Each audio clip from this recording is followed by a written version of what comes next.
अस्सलाम वालेकुम, welcome to my YouTube channel. उम्मीद करता हूँ कि आप सब लोग खैरियत से होंगे। पिछली वीडियो को हमने जहाँ से ख़त्म किया था वहीं से ही अपनी बात को आगे बढ़ाते हैं। जो कि बड़े बड़े होलसेलर होते हैं वो बल्क क्वांटिटी परचेज़ करते हैं, तो कंपनीज़ उनको परसेंटेज भी ज़्यादा देती हैं। मिसाल के तौर पे अगर कोई बड़ा कोई होलसेलर लेज़ की किसी भी डिस्ट्रीब्यूशन से, लेज़ डायरेक्ट तो सेल नहीं होता, लेज़ कंपनी अपनी मार्केटिंग खुद नहीं करती। कुछ शहरों में करती होगी डायरेक्ट मार्केटिंग, लेकिन ज़्यादातर शहरों में लेज़ की बहुत सारी डिस्ट्रीब्यूशन होती हैं और कोई एक डिस्ट्रीब्यूशन नहीं होती। यहाँ मुल्तान में अगर आप बात करें डिस्ट्रीब्यूशन की, तो सिर्फ मुल्तान में 4 डिस्ट्रीब्यूशन हैं लेज़ की, और मुख्तलिफ़ एरियाज़ हैं उनके पास जो कि उनसे कंट्रोल भी नहीं होते, और बहुत सारे ऐसे एरियाज़ हैं जहाँ पे वो पहुँच भी नहीं पाते। हालांकि मुल्तान को इतना बड़ा शहर भी नहीं है और इतना कोई मुश्किल काम भी नहीं है। अगर अपनी वो थोड़ी टीम को बढ़ा लें और थोड़ा सा अपने आप को बेहतर कर लें तो वो पूरे मुल्तान को ईज़िली कवर कर सकते हैं। तो अगर लेस की किसी भी डिस्ट्रीब्यूशन से कोई भी होलसेलर 100 कार्टन ऑर्डर करता है या 200 कार्टन ऑर्डर करता है, तो लेस कंपनी उसको परसेंटेज देती है, उसको कहती है कि मैं आपको अपने स्टॉक पर 15% दूँगी। लेकिन अगर यही बात अगर आप किसी छोटे दुकानदार पर, रिटेलर पर अप्लाई करें, कोई भी आप देख लें सेल्समैन या फिर ऑर्डर बुकर जाए किसी रिटेलर के पास, किसी छोटे दुकानदार के पास, और उसको कहे कि मैं लेस से आया हूँ, और उसको पूछे भी कोई ऑर्डर दो मुझे, कोई दुकानदार कहे कि मुझे 2 कार्टन चाहिए, तो अगर वो किसी होलसेलर को 200 कार्टन देने के बाद उसको 15% देकर आया है वही सेलमैन या वही ऑर्डर बुकर, तो कंपनी उसको ये अलाउ नहीं करती कि वो 2 कार्टन जिस रिटेलर को दे रहा है वो उसको वही 15% दे। 2 कार्टन पे वो ज़्यादा से ज़्यादा 5% दे सकता है, या फिर ज़्यादा से ज़्यादा 8% कर देगा। अच्छा, अब यही देख लें आप, अब वो दुकानदार उससे परचेज़ नहीं करता, वो जाता है उस होलसेलर के पास जिसने परचेज़ किया है 15% पे, 16% पे, या शायद 20% भी उसको मिल गया हो, और उसने उस रिटेलर को, जो वो 2 कार्टन ख़रीदने वाला है, जो दुकानदार 2 कार्टन ख़रीदने वाला है, उसने उसको 10% में माल दे दिया।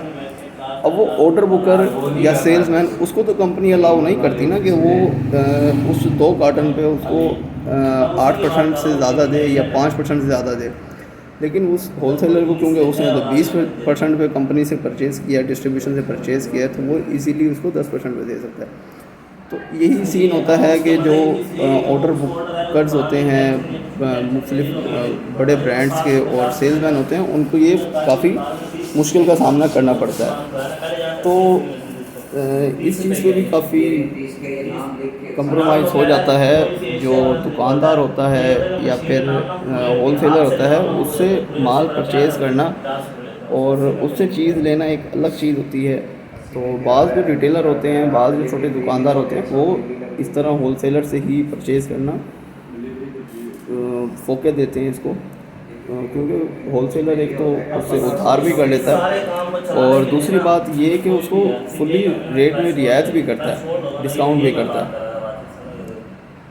तो इसी के अंदर एक रिटेल मार्केटिंग के अंदर, मुख्तलिफ कंपनीज़ के अंदर एक और चीज़ होती है मर्चेंटाइजिंग, वो भी मैं आपको बताता चलूँ। मर्चेंटाइजिंग बेसिकली ये होती है कि कुछ जो बड़े ब्रांड्स होते हैं, जो ऐसी कंपनीज होती हैं जिनके पास ऐसी प्रोडक्ट्स होती हैं जो कि मार्केट में काफ़ी इन होती हैं, वो अपनी प्रोडक्ट को मज़ीद थोड़ा सी बेहतरी लाने के लिए और उसकी सेल मज़ीद बढ़ाने के लिए, या फिर कोई नई कंपनी अपनी चीज़ को प्रमोट करने के लिए, अपनी प्रोडक्ट की मार्केटिंग करने के लिए, प्रमोशन करने के लिए मुख्तलिफ मर्चेंटाइज़र्स को अपने पास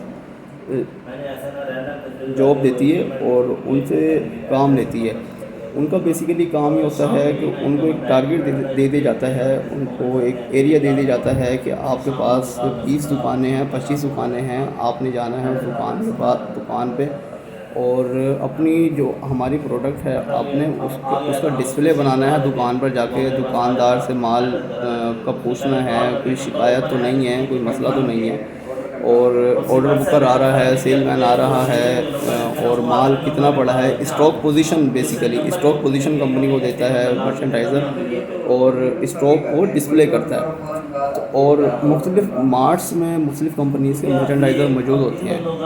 किसी ज़्यादा बड़ा मार्ट हो तो वहाँ पे एक ही मर्चेंडाइज़र, मतलब कि एक मर्चेंडाइज़र को एक ही मार्ट में भेज दिया जाता है मुस्तकिल तौर पे। और अगर कुछ छोटे छोटे मार्ट्स हों तो एक मर्चेंडाइज़र को 2-3 मार्ट्स के ज़िम्मे लगाए जा सकते हैं। और इसी तरह जो और मर्चेंडाइज़र होते हैं उनके ज़िम्मे एक एरिया लगा दिया जाता है जिसमें 30 दुकानें होती हैं, 20 दुकानें होती हैं, 25 दुकानें होती हैं। तो अब ये काम देखा जाए तो ये काम बहुत ही आसान और मज़े का काम है। मार्ट में काम अगर आप करना चाहते हैं तो आप किसी भी कंपनी में मर्चेंडाइजिंग अप्लाई करें। एक तो मर्चेंडाइजर्स की सैलरी अच्छी होती है, दूसरा उनका एक इंसेंटिव भी बन जाता है। अगर उनको एक सेल्स का टारगेट दिया जाता है कि अगर वो सेल्स के टारगेट को अचीव कर लेते हैं तो उनको कंपनी बोनस देती है, उनको इंसेंटिव देती है, तो उनकी सैलरी काफ़ी अच्छी बन जाती है। तो अगर आप देखें जो मार्ट का अपना स्टाफ होता है उनकी आप सैलरी कंपैरिजन करें मर्चेंटाइज़र्स की सैलरी से और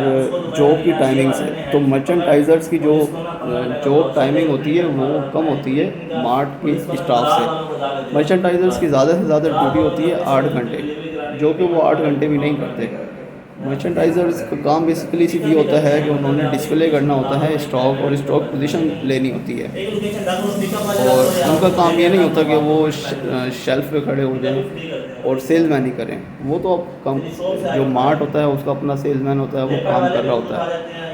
तो मर्चेंडाइज़र का बेसिकली सिर्फ यही काम होता है कि उसने डिस्प्ले करना है, उसने वेयर हाउस से जाकर स्टॉक लेकर आना है और उसको डिस्प्ले करना है।